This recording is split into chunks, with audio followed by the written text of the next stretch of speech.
Good evening and welcome to the Catskill High School Leadership Greene Meet the Catskill School Board Candidates. My name is Andrew Holliday. I'm in 12th grade and senior here at Catskill High School. My name is Stevie. I'm in 12th grade. I'm Ava Edmond and I'm a junior. I'm Alexander Hallam, I'm a junior. The following candidates are here to discuss the Catskill School Board seats. We have Karen Van Wheat, Mike Consul, Andrew Jones, Jeffrey Holliday, Lee Heim, Jeremy England, and Michael Dietrich. I'd like to quickly go over the debate format for tonight. Substitute speakers are not permitted. Candidates must represent and speak for themselves. No campaign literature or materials will be allowed to be distributed on the school grounds. Students will randomly draw lots in advance to determine the order of speakers for opening and closing remarks. Moderators will introduce panel members and go over the rules. Each candidate will have the opportunity to make a 1-minute opening and closing statement.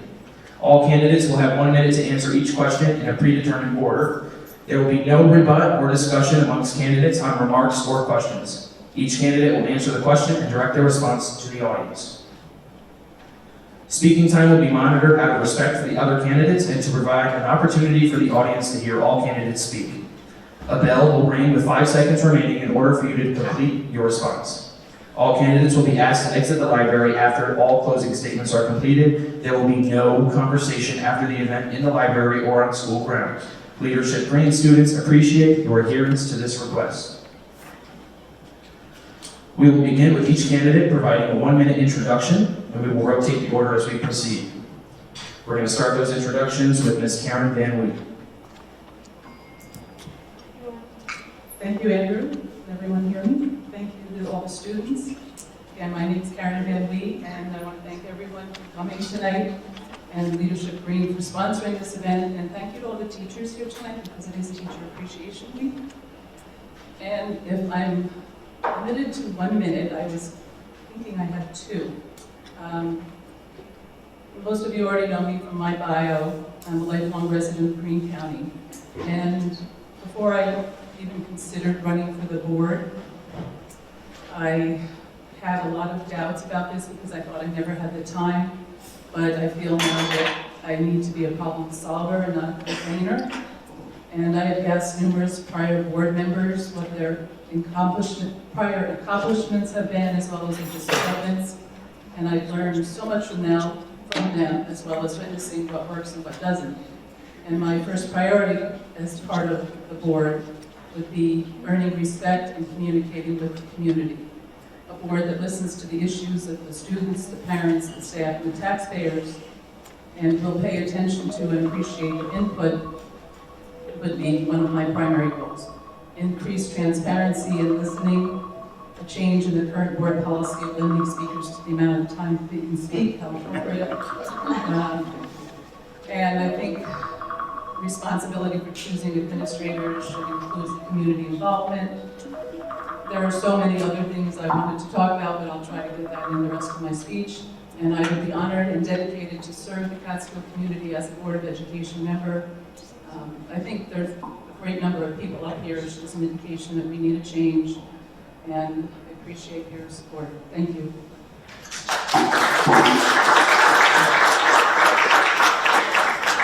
Thank you so much. We'll now move on to Mike Consul. Good evening. My name is Mike Consul, and I'd like to start out by thanking students, Leadership Greene, for hosting this forum. I live in the district. I'm self-employed, doing carpentry work. I was born and raised in Catskill. I attended St. Pat's until 1988 when it closed. I came here for my junior and senior year, and I graduated from Catskill High. Back when I graduated, like some of you guys will be doing soon, I said, I'm getting out of Catskill, I'm never coming back. But here I am. I left Catskill along the way, and I got a degree in biology from SUNY Buffalo. I met the love of my life there, got married, and we lived in Western New York for several years before we moved back to the district. We live in a very polarized world right now. We've got people on this side and people on this side, and it's common practice for each side to demonize the other.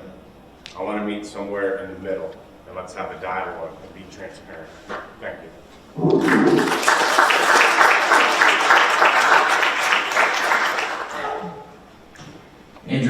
not present tonight, so we're going to move on to Jeffrey Holiday. Good evening. I think you can hear me without the microphone. So, I want to thank the Leadership Greene staff. This is the second time I've gotten to do this format. I think it's a great opportunity for the kids to be involved, and that's what we need to have the kids involved in how we go, because this is their school district. No matter what the board does and everything else, it's all for the kids at the end of the day. I'm a lifelong Catskill resident. I live right around the corner and walk to school, all the different schools here. I think I walked. My parents never gave us a ride. And in 1983, when I graduated from Catskill, I too wasn't sure what I was going to do. Went to Columbia Greene. I got a job, looking for a job in IBM, and IBM had a downturn in time, and I ended up going into the New York State Police in 1989. I spent 32 years with them, almost 20 years with them as a supervisor. I'm very familiar with the handling of personnel and the dynamics of making things work in conflict. I think that we as a community have been in conflict recently, and I think we have to do a bit better job being more empathetic and trying to work through those conflicts so that we can advance the school district for the benefit of the kids.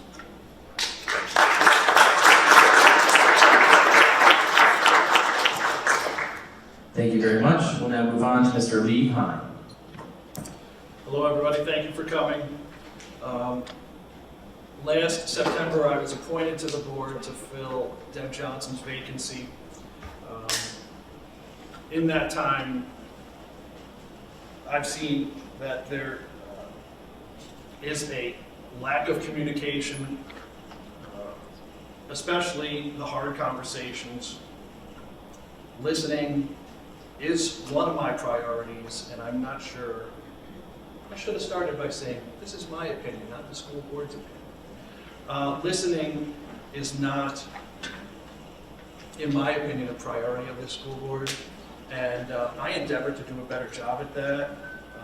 I feel that we need to talk about all of it, for better or for worse. The community, the school staff, has made it very clear that the school board is not addressing their concerns, is not listening to their concerns. The taxpayers and the school staff are very important to the district and should be treated as such. Open dialogue should be the norm. I anticipate that it will be in the future. Thank you.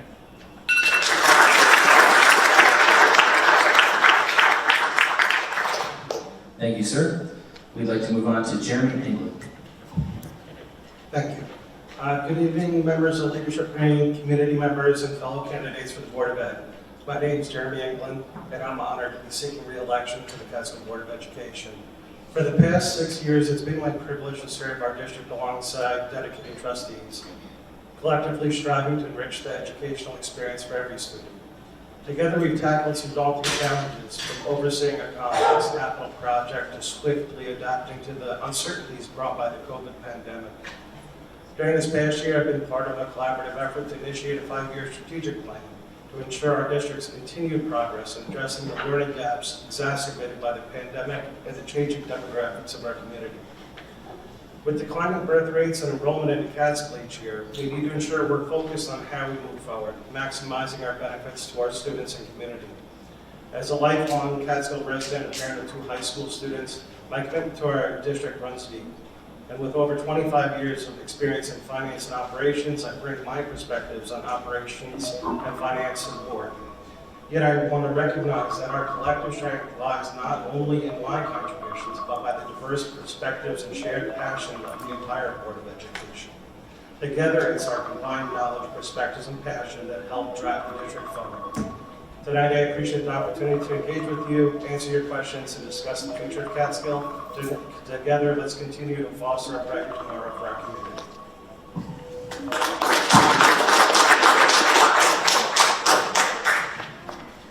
Thank you very much, and we'll now finish off the introductions with Mr. Michael Dietrich. Good evening, everyone. Thank you for being here. My name is Michael Dietrich. I have been a lifelong resident of the town of Catskill. I graduated from Catskill High School in 1990. I went on to go to Columbia Greene for a few years, and I went into similar Jeff, a career in law enforcement. I retired a couple years ago, and now I'm working full-time for the Regeneron Pharmaceutical Company as a security administrator. if I get an opportunity to again serve on the Board of Education, because I was a past member, my biggest priority would be to restore the pride back to the school that I believe is lacking right now. I want to restore the morale so that people want to come to work, and they look forward to coming to work, and we should work on attracting talent and retaining that talent. Thank you.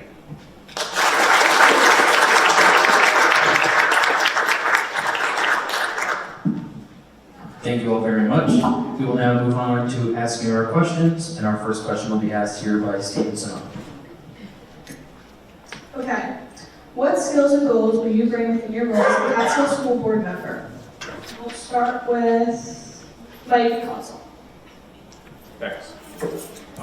Skills that I can bring to the board, I like to research an issue. I don't like to go in full steam ahead and let my emotions rule the day. I like to research, I like to ask questions, and I like to see what everyone involved is thinking, administration, teachers, and students.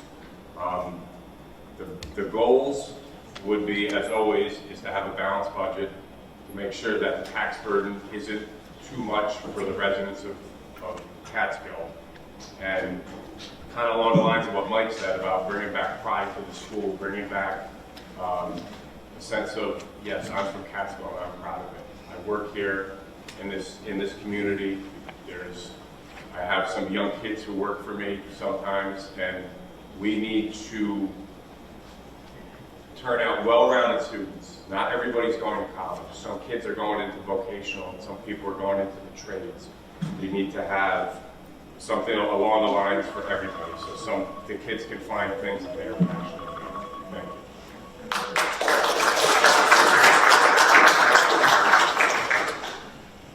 you. Okay, we'll go with Jeremy England. So I bring to a lot of the background in really finance and operations. That's where I spent most of my professional career. I work in an industry now that's really driven by data and the research industry. So we deal with a lot of complex problems and using data to help provide for better solutions.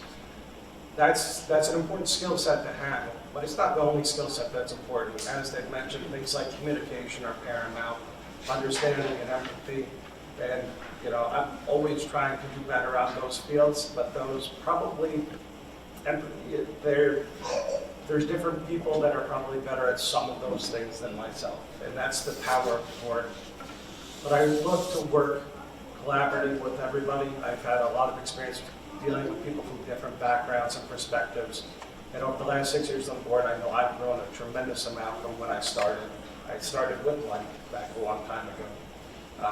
And every year I treat it the same way. It's a learning experience. I always want to do better for the board than I did the year prior, and better for the students and community. Thank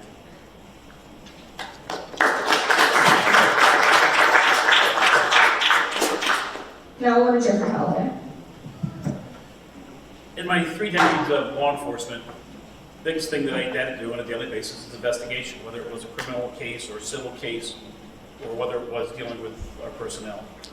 I spoke with people. Every day I operated and I had the opportunity to deal with the public. Today I'm the State Public Policy Chairman for Guts Unlimited in New York. I go to Washington, D.C., I talk on the Hill. The biggest thing that we need to do, and the things that I have the strongest ability to do, is to communicate and to talk to people.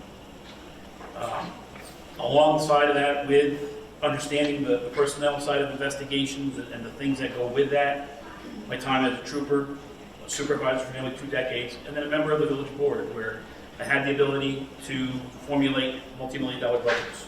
And I understand that in an area where the fiscal side is very, very, very razor thin, we need to get more bang for our buck.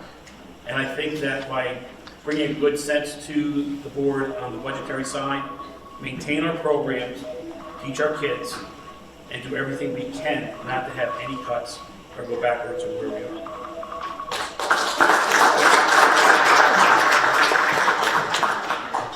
Next is Lee Hine. Skills, it's kind of a life skill, and it's always been with me, and I appreciate it more all the time. and it's listening to people. It's engaging in conversation and hearing what they have to say as a way to better understand their truth, but to also to better understand a fuller truth of the different sides of the complaint, the argument, the concern. And then making the best, if it can't be the right decision, the best decision to foster that truth, to encourage that truth, and to show the people that the board would be listening and that we're doing our best. Even if you don't agree, it would be obvious that we're listening and we're doing our best. Thank you.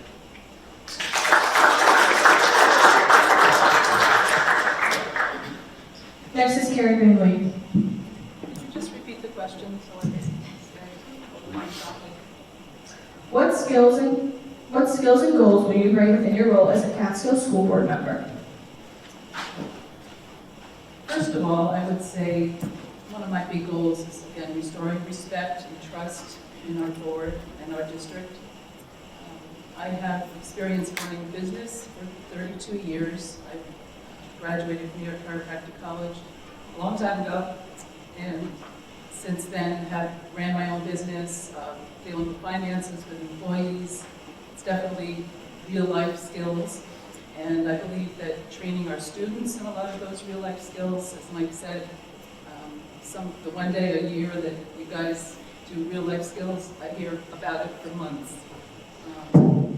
Also, having a lot of experience, as I said, being a problem solver instead of a complainer, I think would be one of the things I really strive to do as a board member. And learning the job well, attending trainings, knowing the rules. I know there are a lot of them. The board has a lot of powers that I don't think they realize. And I would like to work with the board. They're not bad people. I just think that some poor decisions and leadership were made in this recent past. And I'd really appreciate a chance to change some of those things.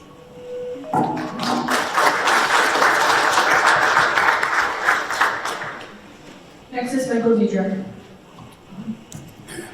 I think one of the traits that I would bring is after 30 years in law enforcement, and better than half of that was as a supervisor. I had to do a lot of listening. You deal with people from every walk of life. And you learn to listen and hear different opinions. And I think what it ultimately comes down to is the Board of Education requires a lot of common sense. And I honestly think that I have the common sense to be able to represent this district the right way. And like I said before, bring the pride back.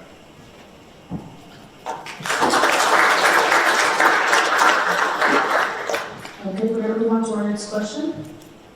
How will you ensure that your decisions as a school board member are student-centered and aligned with the scope of responsibilities outlined for this role? We're going to start with Michael Diedrich. Say that again. How will you ensure that your decisions as a school board member are student-centered and aligned with the scope of responsibilities outlined for this role? Good question. I think what it would come down to is research. Don't make quick, hasty decisions. Maybe get advice from, or do some research on what other work well for other districts. And ultimately, like they said, it's about the students, but it's also about the staff here. So you have to have good staff and happy staff in order to do a good job for the students, which is the ultimate goal. But I think the main thing is collaboration and research.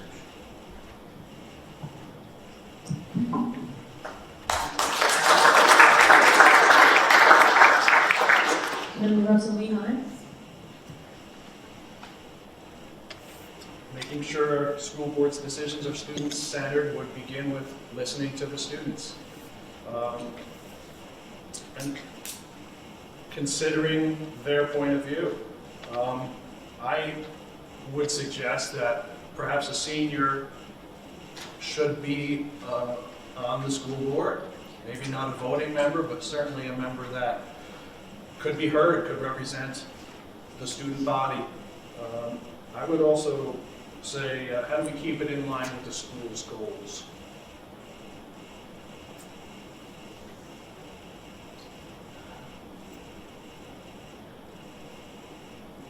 I would say what Mike already spoke about, keeping good teachers to educate our students, keeping good tenured teachers, teachers that have decided to make Catskill their home for their careers, and valuing that time that they have given to us, that they have dedicated to us. The teachers are the backbone of the school. Without teachers, you don't have a school. Thank you.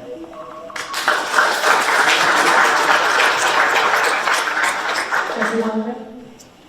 I think first and foremost, as we look at this, how will our decisions of the board affect the overall educational process for the students in our district? The board has a tremendous amount of responsibilities, from evaluating and hiring superintendents and treasurers, to setting district policies, to establishing budgets each year. In an area that is fiscally challenged, it's more and more difficult, especially since the state starts to reduce aid. And if you look at our long-term financial planning, we are in a tough spot going forward. I think any new board that gets seated starting July 1st needs to go within the district's strategic plan and start to look for the future. We have to start to look to the future with reduced enrollments and reduced dollars. We have to get to a point where we can outrun what we have available to us. One of the things I'd like to see done is establishment of an advisory committee. I'd like to see an advisory committee made up of the superintendent, several board members, students, and faculty. Let's get laser focused. Let's get the insights and the best practices for this organization as a whole. Get the feedback from the people that allow us to make the best case decisions that we can, where we can.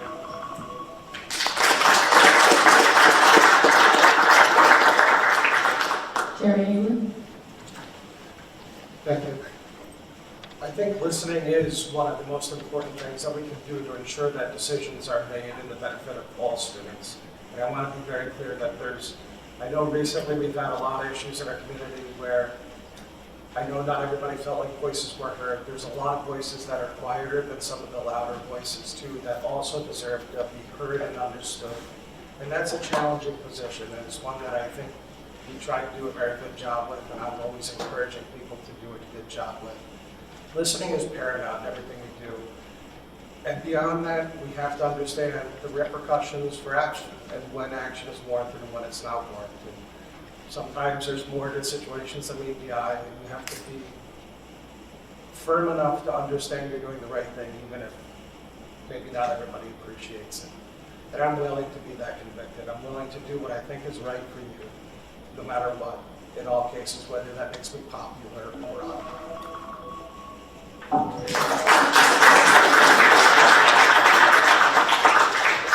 Mike Consul? Student-centered should be the focus, because coming out of the pandemic and the response to COVID, our children are behind right now, if we're going to be honest about what's going on. So we have to be completely focused on getting the information to our kids so that they can have the foundation in order to move on to the next grade. Teachers' jobs are hard enough. And now you've got kids who came through distance learning, and that's exactly where we should keep distance learning, at a distance. It did not work. It was not the way school is supposed to be. Kids need to be in-person learning. And happy teachers make happy students, which make happy parents. You can't have a hostile work environment, because no one's going to want to, oh, well, it's hostile at Catskill, sign me up for that. Nobody's going to want to come here. It has to be a place where people want to come to work and get our kids back to the level where they should be after our pandemic response. Thank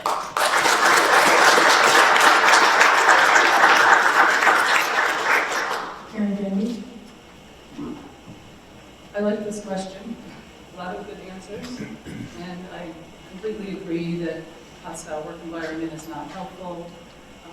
An advisory committee, I spoke to several prior board members, board presidents, and one thing that came up that I really wanted to bring up, I think, committees, budget, policy, technology, building and grounds, and some type of a community interaction group within the board or someone in the board responsible for communicating with the community and making sure that the students are involved in that. It's really important. The students need to have their voices heard.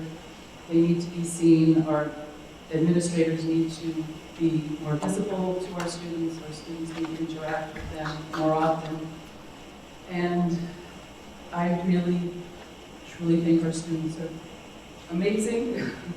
My daughter would let me speak because I always cry. I just think we need to support our teachers who really support our students.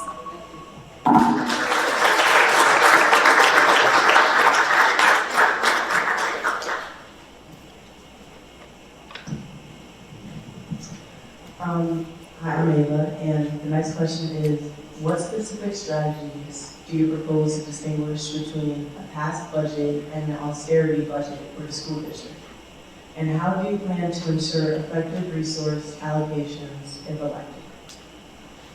And to start off with Jeffrey Holiday. Thanks. I think it's really important as a district that we support our kids. It's very, very difficult in these times to go out and look at these budgets as they continue to expand and our ability to pay for them is reduced. We don't want to go to a contingency budget. It severely limits what we can provide for the children. It's just a bare bones budget. The teachers will get paid, but we're going to lose a lot of programs and extracurricular programs. We don't want to see that happen. I encourage everybody to support the budget and get these kids everything that they can get. I think it's really important, too, that as we pass the budgets and as we work again with our long-term financial plan, we want to make sure that we can do what we can in the case of a contingency budget. We're limited to percentages, how much we can raise over last year's budget by using a contingency budget. So we are kind of hamstrung, and percentages are based on the Consumer Product Index, how much we can raise it. So support the budget. Let's get it through this year. Let's get these kids the programs we have. Let's make the financial adjustments during the course of the year and for the years going forward so that there's no reduction in services, no reduction in programs, and no reductions in staff.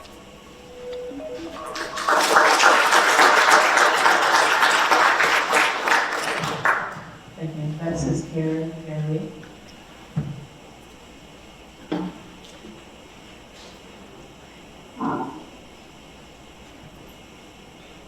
This is the first year I've paid attention to the budget, and I know I have a lot to learn, but I really think that by working with the school district, with the teachers, having groups that we can discuss the budget, not just having it be something that's hidden from us all and discussed once at a meeting is really important. We have 1,300 students. We spend approximately $26,000 on each one of those students, and hoping that a decrease in the enrollment in public schools doesn't affect our district, but it will. So there are lots of things that the board will need to do to address those things, and I'd really like to be a part of all that.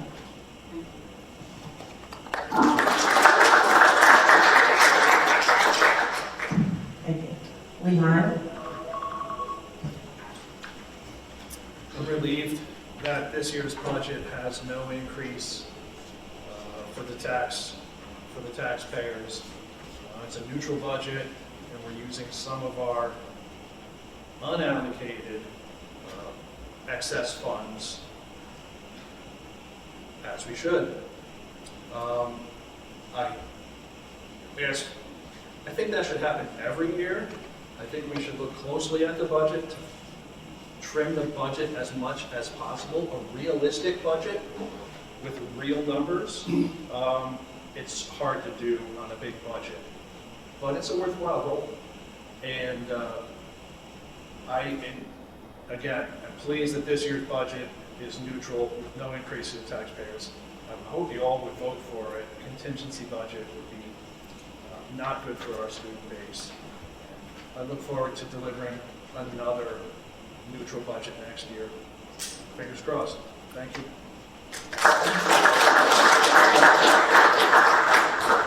Thank you. My counsel? This is one of the areas where I'm going to have a lot to learn because I've never served on a board like this before. I've done budgets for customers, but it's a little bit different when you're working in the carpentry world. There's no increase in the tax levy. It's a good thing for the community. We should strive because Greene County is not we're not a rich community. There are people who struggle to pay their taxes. And to vote this budget in, I believe, would be a good thing. There's some things within the restructuring and stuff of the school, which I'm not too crazy about, but as far as the budget goes, we don't want to go to an austerity budget where all after-school programs are cut and there's nothing for the kids. Because school is not just school. Everybody knows that. There's a lot of things that the kids can do and to keep them involved, to keep them out of trouble. So this is one of the reasons why I was hesitant to run for the board, because I'm not going to just say, well, I don't know anything about the budget, somebody else handle it. No, I'm going to educate myself and I'm going to learn about it. And I'm going to try to come up with a good decision for the taxpayers. Thank you.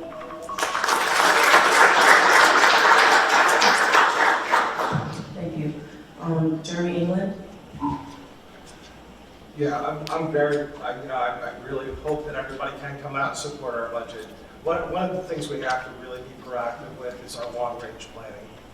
We've seen a nearly 20% decrease in the number of enrolled students over the last 10 years, and that trend is projected to continue. So we've been managing this by reductions that are through attrition, which is a much friendlier way to have conversations with staff, but it's a better way for the community, where we're not sacrificing the programs that we're offering, but we're trying to do it in a responsible and humane and empathetic way with our teams.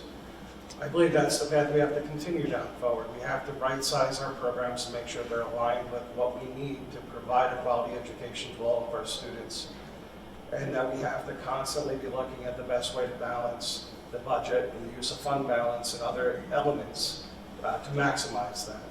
This year, I truly believe we're going to use every dollar in fund balance we assign to this budget because of how tight the budget's been cut. And that's something we have to consider as we move forward, because that money does run out down the road in another 2.5 years. Thank you.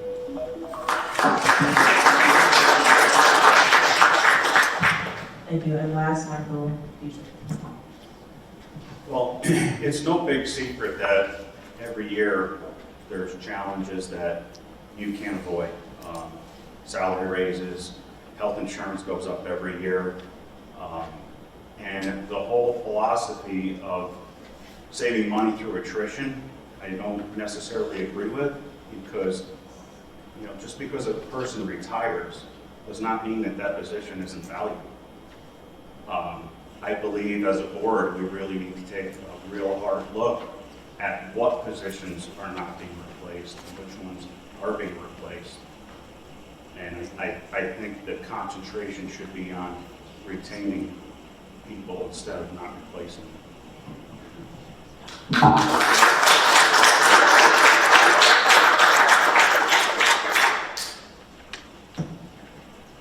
We will now move on to our fourth question, which will be asked by myself.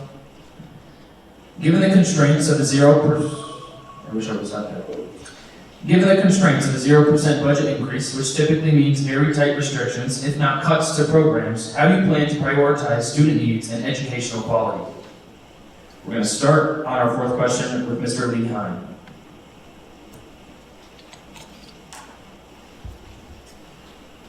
Just because the budget is neutral and there's no increase doesn't also mean that there's cuts to what the students need, to elective classes, to support they receive during the summer and during the school year.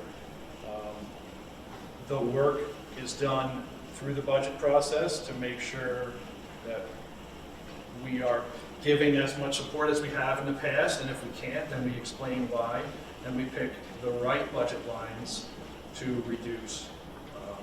So I would say we've already done that work, and student needs are likely met. We need to track it and make sure that they are, and that this budget turns out the way it was anticipated. And that's something that I will be doing. Thank you.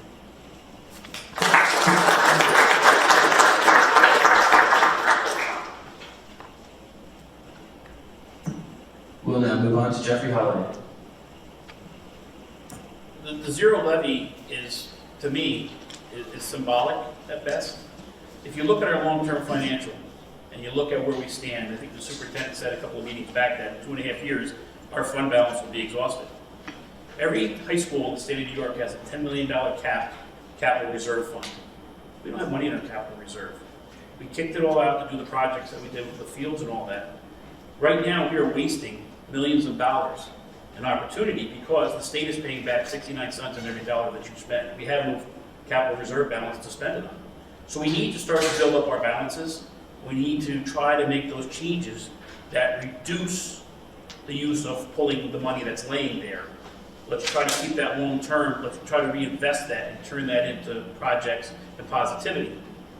You're going to have to do that because everything is going up. The cost of doing business rises every year. If we stay net zero and our state funding continues to drop, whether it's $50,000 or $500,000, we have to make up that money. So at some point, we have to look as fiscal managers to rebuild our funds and give us opportunity to do the most for the district.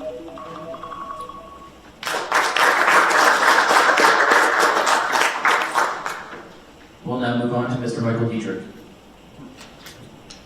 I think what ultimately will need to happen is a line-by-line approach to this budget, and to see, basically account for like every dollar that is spent, to make sure that it's spent in the most proper way. It's difficult because, like I said, every year there's major costs that go up that you can't avoid.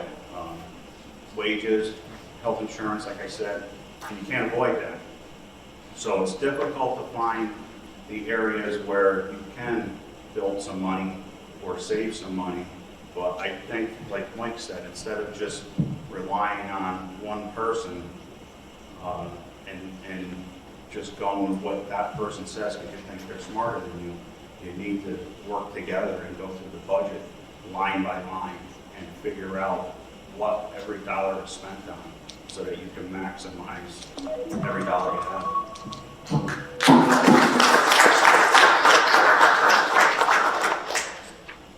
Now to Ms. Karen Van Wee. Since we do have a $49 million budget, and this year we have a balanced budget, I think in the future we need to look at Catskill Academy that is empty at this point. I'd like to have a tour of that at some point to find out what can be done with that, to bring some income into the district. Looking, as everyone has said, line by line at the budget, there's so much in there that none of us understand, that we really need to educate ourselves about. And that would be one of my goals on the board is I do a lot of research, so I would really appreciate the chance to work on that and learn as much as I can about it.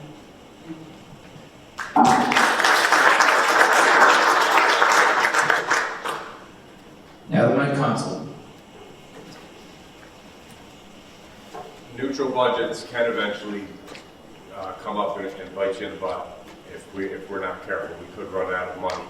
There could be problems, and then you're looking at, then you talk about things like cutting some staff, cutting services. Like I said before, I'm not Mr. Budget.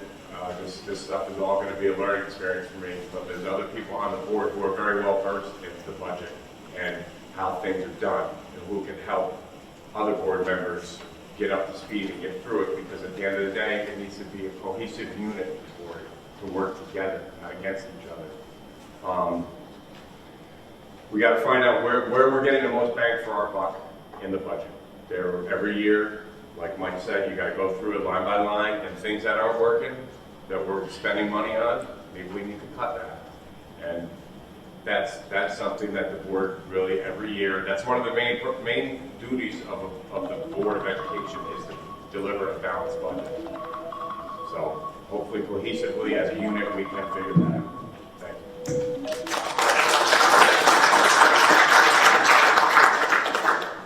Lastly, for this question, we'll move on to Jeremy England. Thank you. I will say I think a 0% levy puts us in a more difficult position than actually asking for an increase would have. When people refer to this as a balanced budget, it is balanced, but it is using $3.5 million of savings. So if you took it out of your personal accounts, that's not money that's coming in the door anymore, that's money you already have. That money is finite, and it is time-bound, so eventually it does run out. But the decisions that we made this year were to really prioritize areas we could reduce costs that had minimal to no impact on student outcomes. So we're not cutting any programs that students are using, there's no decreases in sports or after-school activities. We prioritize the things that we felt are the highest value. We look for opportunities more on the operational side to find a better way to move forward. That's a very difficult process that has to continue over the next couple of years to really, truly close the gap that exists. And that's part of the reason we need this 5-year strategic plan, and we need to make sure that we get it finished and implemented as quickly as possible.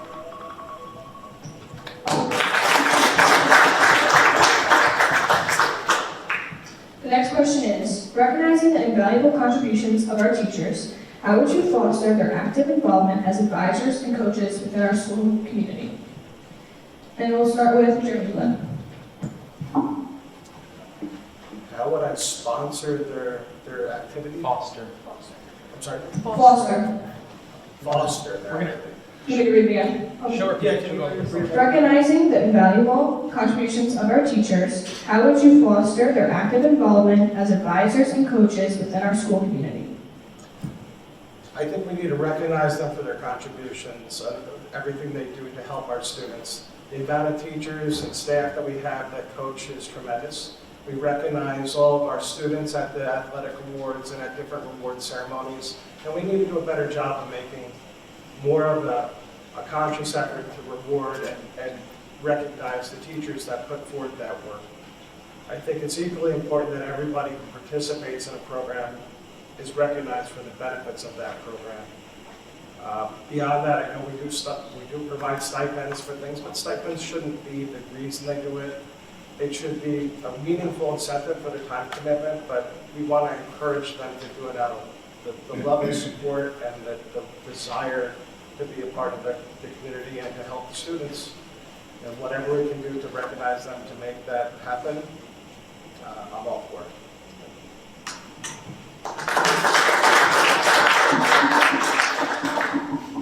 Michael Dietrich. Well, most of the extra things that the teachers and staff do, they do have stipends for, but I think in the nature of the job that they do, they don't do it for the stipends, they do it more because they care and they want to do it. Most of them would probably do it if there wasn't a stipend involved.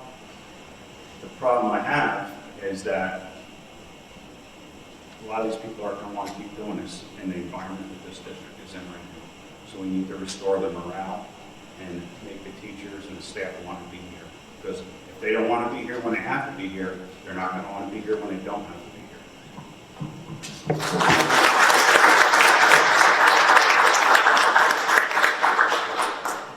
Karen Greenway.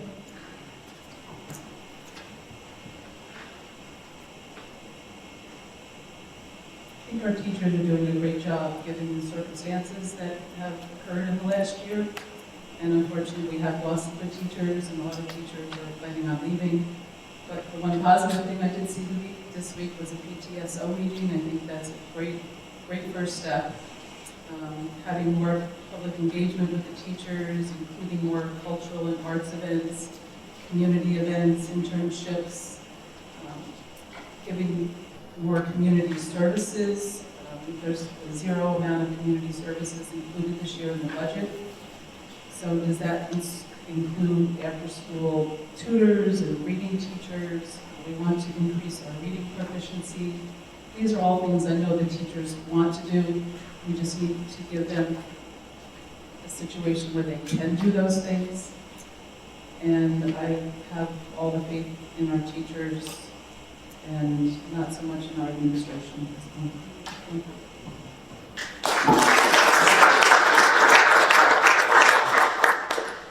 Mike Conkel. I said it before, happy teachers, happy students, happy parents. We want to foster more involvement from the teachers, which teachers are special people to begin with. I would say 95% of all the teachers I've ever met in my life, they go above and beyond. And like Mike had just said, if they're not going to want to do it during school hours, why are they going to want to do anything after school hours? If the morale is low, then you're not going to have active involvement from the teachers. You have to bring the morale back up and restore that pride in Catskill again. Thank you.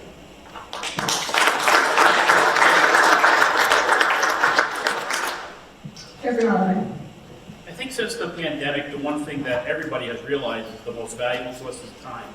We can't get time back. We can't create more time. You know, here I am, almost 60 years old. It's the same 24 hours a day, but I think there's less time.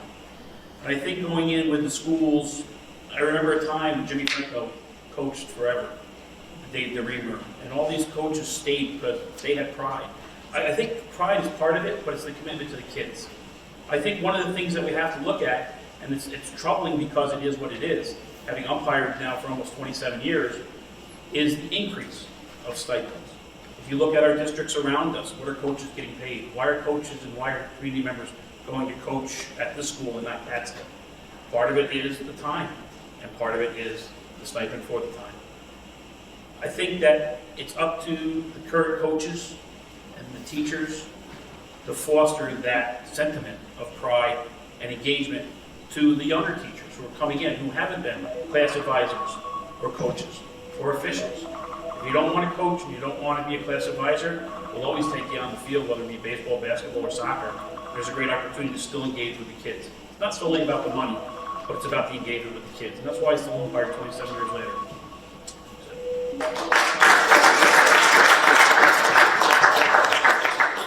Leon. Catskill teachers have been loud and clear that they have lack of confidence in the board and the administration, the superintendent in particular.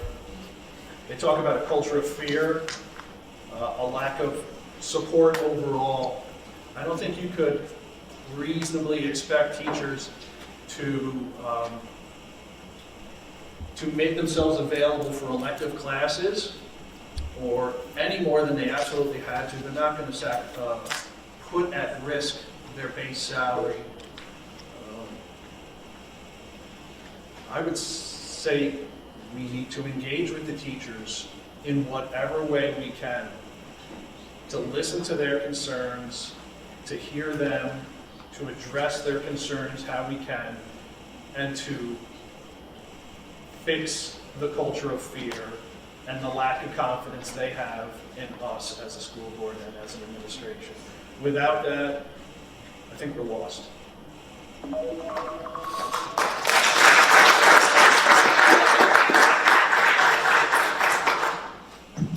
Thank you. And the next question is, what specific measures do you propose to ensure that confidentiality is maintained within our school system, particularly in scenarios involving sensitive information such as academic records, disciplinary actions, and personal circumstances? And to start us off will be Michael Dietrich. That's a tough one. I think a lot of that will have to do with maintaining proper records so that confidential information doesn't get out. And if somebody is speaking about confidential matters, then there should be an accountability for that, whether it be a student or a staff, especially if it's a staff member, there should be action taken. But I think that the biggest thing is to maintain confidentiality with record keeping properly, if I understood the question correctly.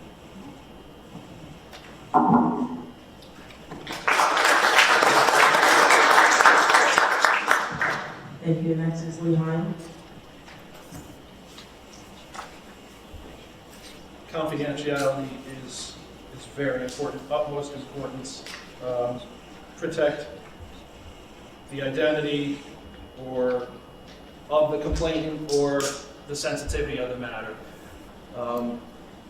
Oftentimes, the complaint and working through the complaint can produce a very emotional response.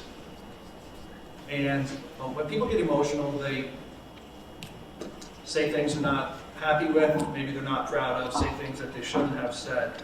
And to keep the confidentiality as secure as possible, I would think we have a more fact-based conversation, and don't let the problem or the complaint get elevated to the point where the entire community or every news outlet in the area is talking about it, where everybody all of a sudden has an opinion and nobody's being listened to.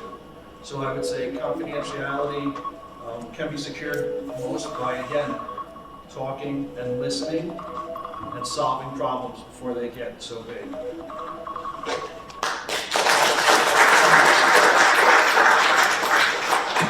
Thank you, Karen Bentley. Just repeat the question. What specific measures do you propose to ensure that confidentiality is maintained within our school system, particularly in scenarios involving sensitive information such as academic records, disciplinary actions, and personal circumstances? I know there's something called FERPA training, which I don't know if all employees of the school district get anymore, and someone was actually fired from the district during this whole fiasco over that. I think that's important. The person doing records management, I think, has several other jobs as well, so I think it's kind of hard to juggle 2 or 3 different jobs, and having obviously specific policies in place is an important step. Having a committee to review those policies as part of the board is an important step, and something that I definitely want to look into.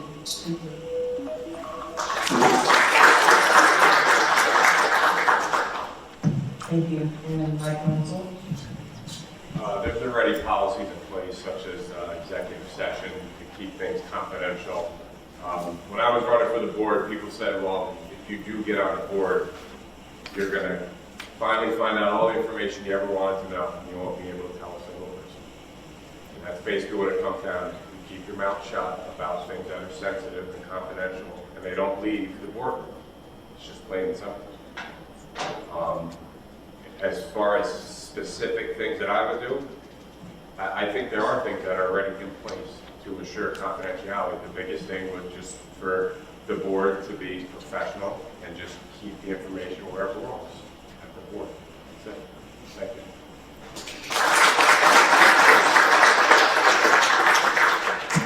Thank you. Jeremy England.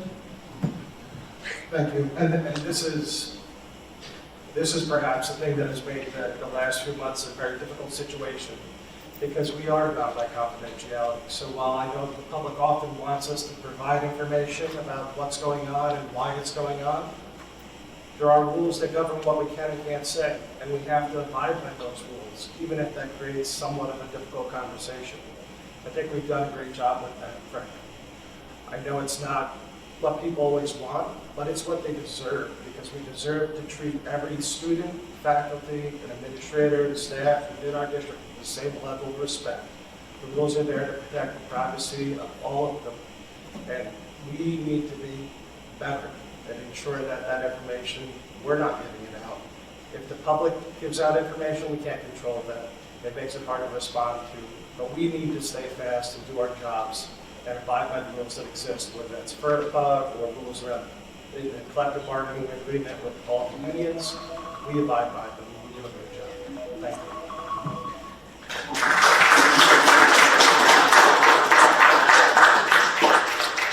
Thank you. And last, Jeffrey Holland.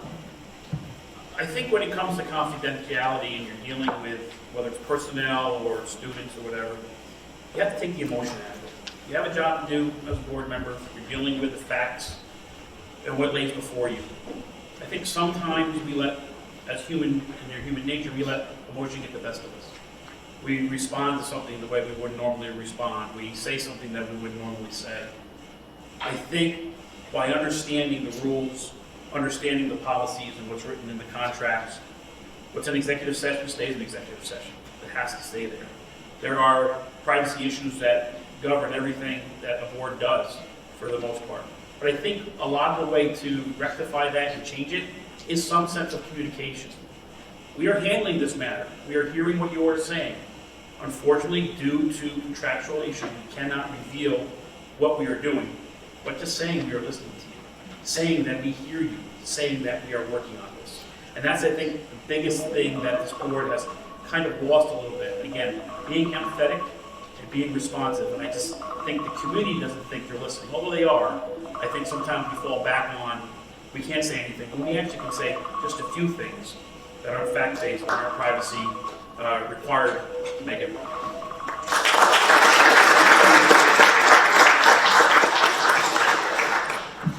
Thank you very much. We will now move on to our seventh and final question, which is,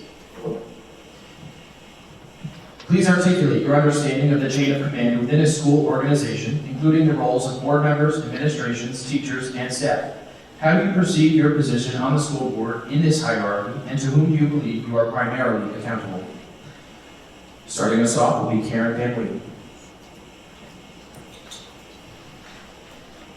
That's a great question, and I think as a board member, I'm first accountable to the taxpayers, and the students and the teachers, and there's confidentiality among all the board members is of utmost importance.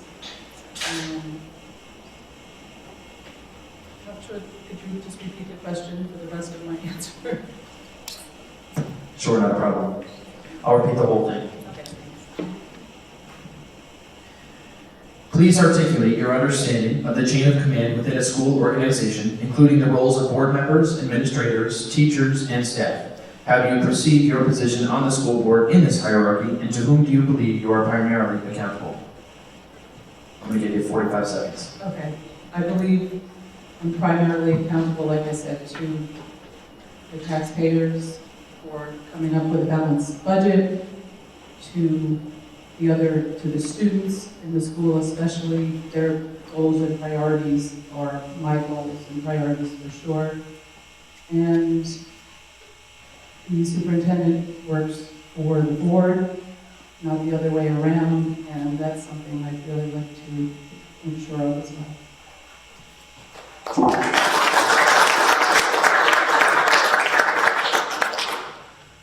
We'll now move on to Mike Consul.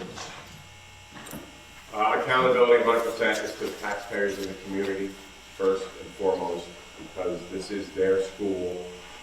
Like I said before, I thought I was going to be out of Catskill, but I'm still here. And a lot of kids graduate from Catskill, and they're going right into that community there. So we have to make sure that we're turning out good community members for Catskill. The roles and responsibility for me, I look at it like a three-legged stool. The board has to deliver a balanced budget, hire and evaluate the superintendent, and then work collaboratively with the superintendent and the teachers to set a curriculum for the school. The board's function is, it's pretty important because we aren't just people in the community. We have to set a vision for what we want our community to be in the future. Thank you.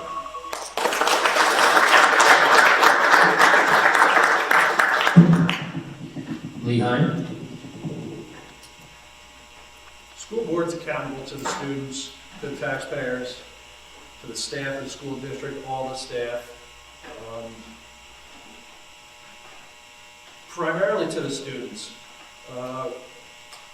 When the adults are fighting, we're used to it.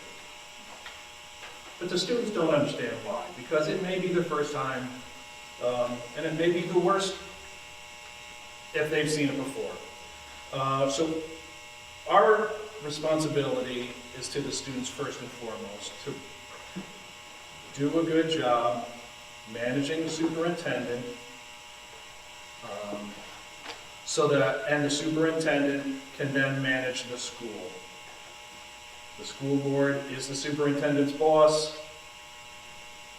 And the superintendent is in charge of day-to-day operations, but the school board is a check and a balance for that ultimate authority that the superintendent has. And I think it's an important check and a balance. And without that, school probably doesn't feel like home, probably doesn't feel like some place where the students want to be. And I could understand that. Thank you.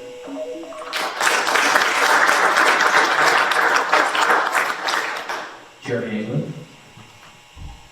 Thank you. Chain of command is an interesting thing. So within a classroom, the teacher is the leader of the classroom. After that, it goes to the principal of the building, then it becomes the local administration, and then finally the board sits on top. But we don't sit on top really on the operational side, but more of the governance side. So I think we're responsible to the community. That's who elects us, puts us in this position. We're responsible for all the children in the community, all the people who work for the school, ultimately everybody. But what's important, I think, for us to remember is that we're a governance organization. We sit there, we rule by establishing policy and procedure. We're not day-to-day operations in the district. That would be a violation of our charter.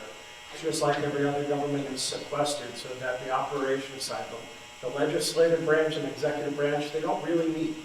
And that's a check and a balance. So we can disagree with something that it's not in operations, and our ability to correct that is through future policy and process, and after the fact investigations. But we need to understand the state of our living, which is the governance and the policy creation. Thank you.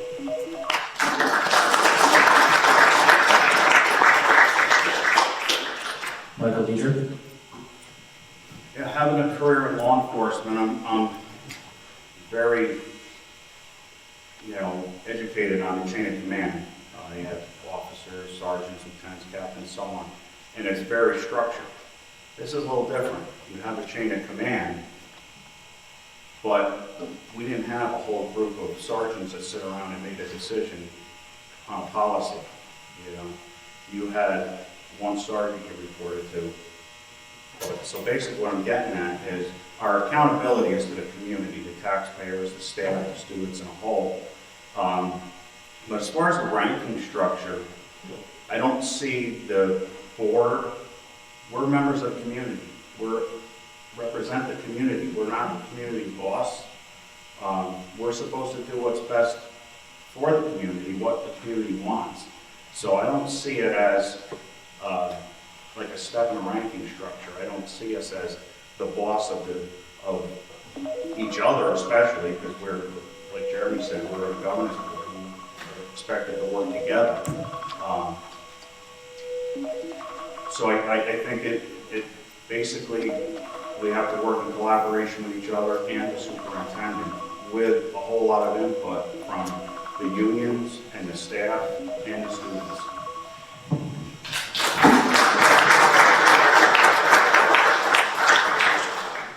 And Jeffrey Howlett. Any board is the government part of the organization. It is our job, as that government side of it, to collaborate with our operational side. You take subsets. If certain parts are working, you continue. If they're not, you figure out what we have to do, working collaboratively with those subsets to make it work. Working collaboratively with our superintendent. If we see that there's a problem, we need to meet with our superintendent, find out where the issues are. I don't have the internal information on the grievances that come from the union members, but it'd be interesting to see the grievances. Are there a consistent theme? Is it the same thing, or there a bevy of things? How can we as a board govern to make sure collaboratively the operations meet their needs or meet their questions or meet their issues? Primarily, our responsibility is to the students. Get them through their high school career with a good education, set them up on a pathway to go forward. How we navigate through that roadmap is the things that involve the teachers and the staff, support staff, and everything else that goes with that. I think if we do a good job governing and putting the right people in place, recruiting, training, and retaining the best possible teachers that we can, we will have a wonderful district that's going to have great morale and work from top to bottom.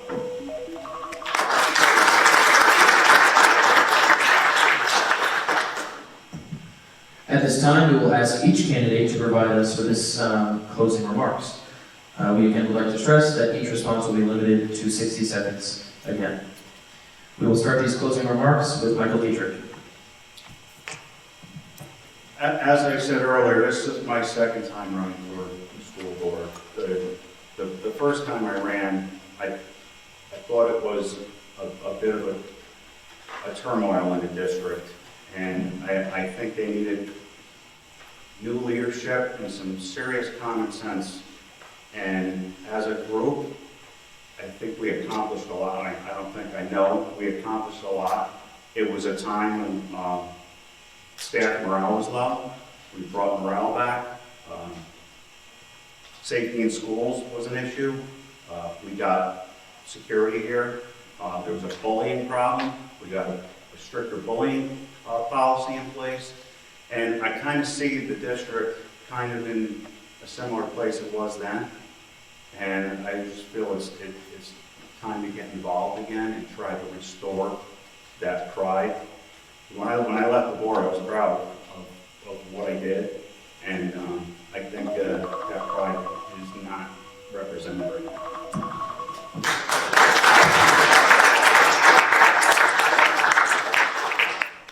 We'll now move over to Jeremy England. I want to express my sincere gratitude for the opportunity to come out tonight and speak with you and share my thoughts on the future of Catskill's educational system and programs. I think we really stand at the threshold of progress. You know, our 5-year plan is certainly going to be a step that helps formulate and shape our future activities in a way that best benefits not only our students but the entire community. It's something that's been long overdue here, and I think it's a step in the right direction.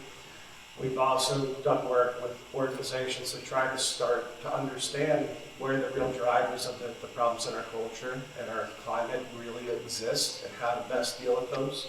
And that's a priority for this upcoming school year. So I think together, you know, I think one of the things I would like to say is throughout the time here, I've noticed that our community is very resilient. So while we do have these periodic turmoils and challenges, we always grow together and stronger because of them. And I really believe that we have the power to shape a brighter future as we move forward. And I hope to help you with that. Thank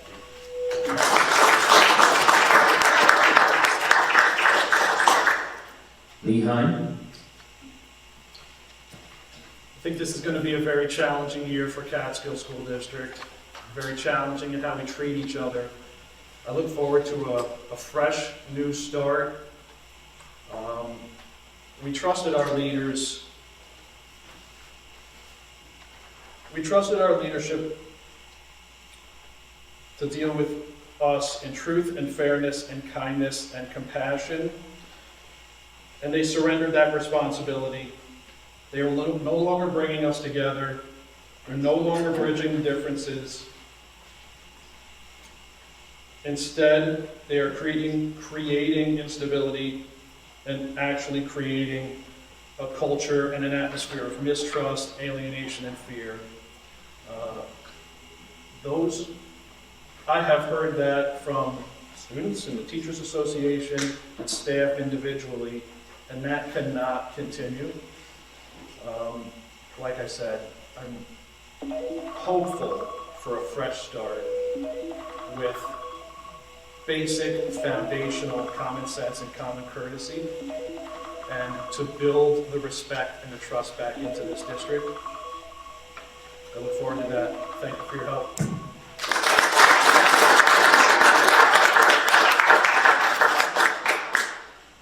Jeffrey Holliday. I think going forward, it's important to realize that at the very least, there'll be 2 new board members seated in July.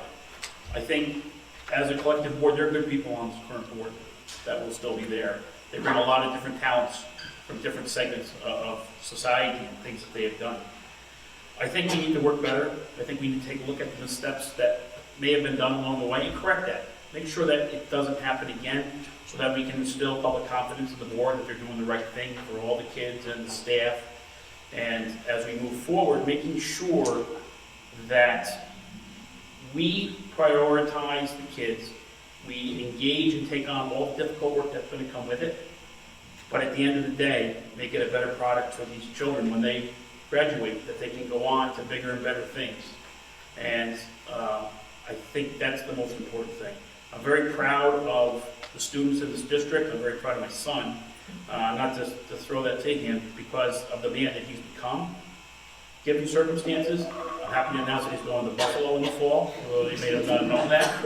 And he's going to be a lawyer someday, believe it or not. Maybe you'll see him in Congress, but I'm very proud of Andrew and proud of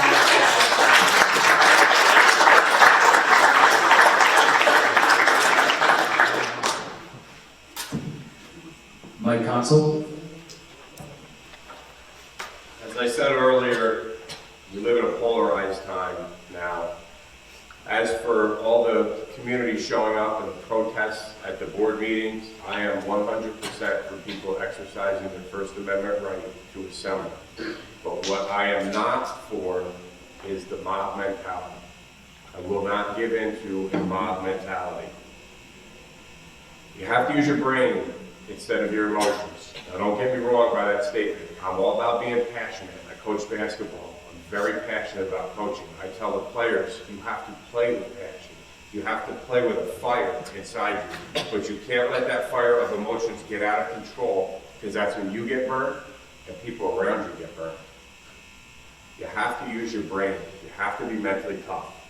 I'm running for the board because all the years I've lived in the school district, I've never seen a time of strife and turmoil like I see right now. So let's use common sense to find some common ground for the common good of this school and this district. Thank you.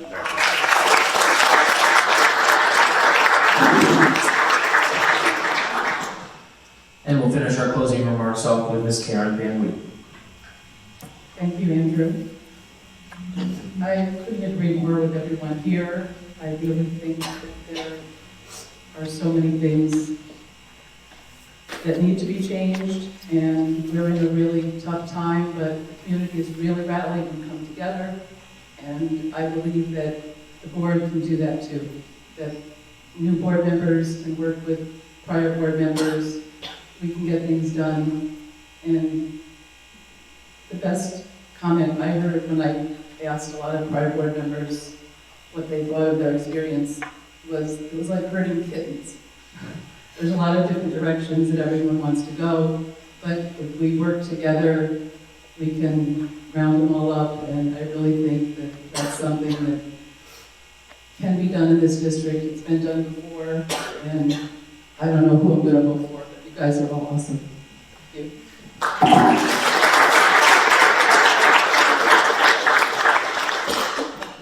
Thank you for participating in the Catskill High School Leadership Greene Meet the Catskill School Board Candidates. This concludes our event. It will be available on our Catskill Media YouTube page. Please like and subscribe so you can keep track about Catskill through our weekly news broadcast, as well as view all of our live events. Have a wonderful evening, and thank you very much.